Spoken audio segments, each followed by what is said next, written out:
Welcome back, YouTubers and Madden fans. This is MADDENMONEYSHOT, sniffing out the Madden cheese as always. Got some plays for you today out of my Panthers playbook. If you guys don't know, the Panthers has got to be my favorite playbook as I've been using it pretty much all year. I'll probably move on from this book, maybe back to the Saints. I still love the Saints playbook, but I'll probably move on from this playbook in a minute. I just been using it so long. I would love some fresh blood.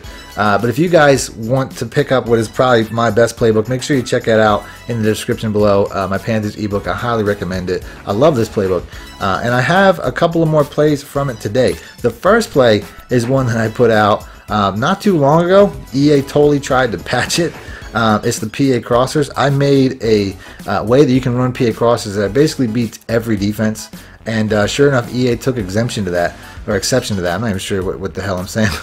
But sure enough, EA took exception to that. They decided to add a little bit more code to try to stop this play. So what we're going to do today is we're going to make it unbeatable again. Because they might as well take PA crossers out of the game. Because it's always going to be one of the most broken plays. So I'm going to show you a scheme. It's pretty much every play on this screen that you're looking at right now. All three of these plays. I trust you, trust me that I'm running all three of them differently than the way you probably know. Because everybody runs the levels Y corner and the PA crossers. But the way that I'm going to run it is going to be different than they run it. So we're going to have pretty much the same look every time. The only thing you really want to change here as far as your pre-snap is make sure you have your fastest guy here.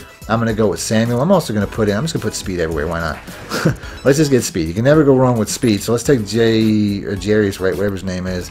Take him out, put in Bird. So now we have a bunch of small, fast guys, but you know what? I'm happy with that. So let's go ahead and let's pick that play, the PA crossers, and we'll go random nickel on defense. Going to move the ball back. Like I said, this is a big play. This is something you can one-play pretty much any defense with this. So in the original setup, all I did was I put Olsen on a streak, put Bird on a drag, and it basically made the B route kind of unstoppable. I mean, it really beats just about everything. The extra code that EA put in to patch this was they put something in cover threes, and it looks like we have a cover three here too. So that's not necessarily going to be the best thing for this play. But if you want to put McCaffrey here on a streak, motion him out as well, now the play just works like it did originally. This is not really the way that I want to run it, by the way, but just to show this for one, because I know it's a cover three, still works. You know what I'm saying? Drop it in the bucket. So that's the way you can make that work against cover three still, but it still works pretty decent. Like I said, this is a cover two.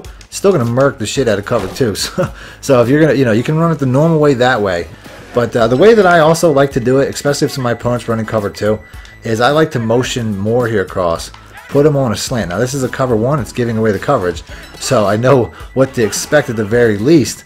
We have some sort of man blitz coming, and this is obviously going to be devastating against any man coverage as well as cover two. But the idea is if your user opponent can take away Samuel.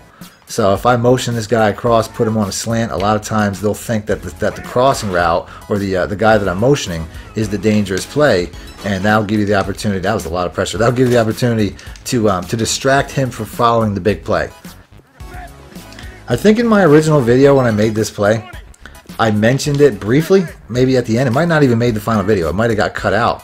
But now I think it's not really. To me, it's a necessity now. You can't run this play without dragging this guy, because it just doesn't work. So here we're floating that up. We had good coverage from the linebacker. That must be Deion Jones, if I had to guess.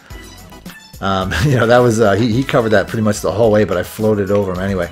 So here we go, one more time. Like I said, I already put this play out. Just wanted to show how important this motion is. So here we got a man coverage. This is going to be too easy. Buy myself a little bit of time. This is always going to be crazy against man coverage. But like I said, that slant, that is just to keep the user home and keep him honest.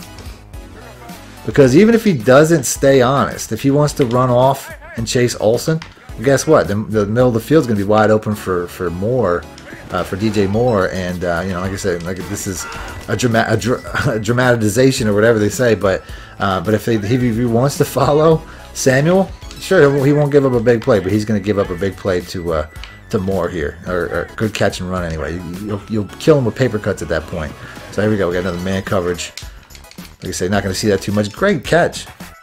The next play that I use quite a bit, and it's pretty much in line with the same motion, is the levels Y corner. So let's go ahead and let's pick that. You guys probably already know this play, but I'm going to motion over the same guy, put him on a streak. And then when I do this, it's just going to pull coverage back you know, a little bit better for McCaffrey, which you guys probably know is the money route on this anyway. But if it's a cover 3, even cover 2s, it'll just pull that guy back, and that's really the only point of the motion. The play works pretty good the way that it is. It also identifies the play. Like I said, right here we know we got a man, which, you know, typically this route doesn't do a great, or this route does a pretty good job against most plays other than hard flats. But motioning this guy across, like I said, it gives away what they're running. It'll also pull any coverage back from that outside, you know, either whether it's a cover 2 or cover 3 or whatever. It'll pull that back, and then it'll just make the play to McCaffrey that much bigger. And then obviously it's important to uniform the plays in the scheme. Anytime you have a scheme, it's going to be most effective if your opponent never knows what's coming. And since I'm using the exact same motions, the exact same, you know, look, your opponent's never really going to see what's coming. That's important. You know what I'm saying? That's more important than the play itself. So he could think the big play's coming, then he's not going to be all over the running back, because everybody knows this play. This play is money to the running back pretty much every time. I don't even really look anywhere else unless I'm working on, you know, maybe one of the cross. If I'm running against a lot of man coverages, those routes coming over the middle are really dangerous. And then the last play to finish off these 3 plays, to me, is probably the most dominant, maybe boring, but still dominant run play in the game, and it's the inside zone out of the gun tray wide flex. There's inside zones in a lot of formations, like I think the Trey Open has one. None of them are as good as this particular play, and I'm going to show you why here in a second. Like I said, I don't really run it the same way that everybody runs it, but realistically I can run this inside zone play and then this toss strong play out of the or the halfback toss out of the iPhone slot flex. 99% of every game I've played, I just run those 2 plays. I mean, I'll get creative sometimes, and there's some decent runs out of the pistol. You know, I'll run like the option, the triple option. I'll run the wildcat sometimes. I'll run. There's some really good. I run a good run play out of the ace here that I put out recently, the halfback toss crack. You know what I'm saying? I can get creative, but I really only need those 2 run plays because they're the 2 best run plays in the game. So let's go ahead and let's pick that real quick. We'll go random nickel. We'll keep up with that.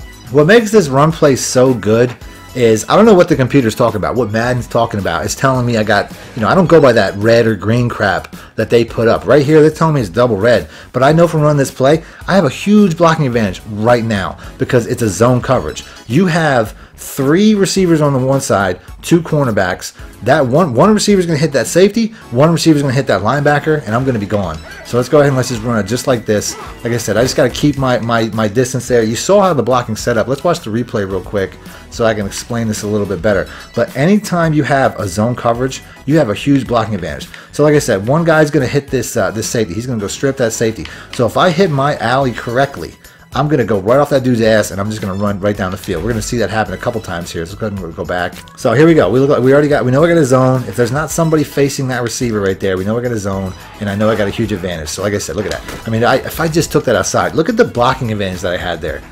Let's go back to the replay. Like I said, this is the best run play. In my opinion, this is the best inside run play in the game, and I should see this all the time. But look at this. That dude, he's shooting inside. He runs past it. Now look at that. I have 3 blockers to 2 guys. I just should have ran it outside quicker. I'd have been gone. And the second I tried to do that, it was just too late. But I really should have hit that edge a lot faster. So if I wanted to stick with the scheme of motioning this guy across, I totally can do that. It doesn't give me my advantage now, but if I wanted to do that, let's go ahead and let's motion him back. If I wanted to do that and then stop him right around, you know, right where I'm running, it'll give me an additional blocker. So it's not the worst idea. Here, when I motion him across the linebacker file, so now I don't even have a linebacker, but you're not going to see that typically online because it's going to most likely be the user. So if you want to, you can motion him more. I really don't find that it helps though, to be honest with you. I just find it's best run just like this, and I'm just not really hitting those holes, but you can see I'm getting big runs. So here we go once again. Looks like we probably have a zone. That's a little cutback lane. You got to look. Sometimes you'll have a lane right up the middle there like that. This looks like, I'm going to guess this is a man coverage. I just have the feeling that it is. So since this is such a good zone play, and if you read a man coverage, you could always switch over to this play since this is such a good man play. So let's go ahead and let's do this. Sure enough, it was a man. I can just tell by the way that that safety was aligned over this guy. So you can run that 2-man game pretty much the entire time. Run that. You got your zone beating run play. Like I said, this looks like a zone. Then you got your man beating pass play.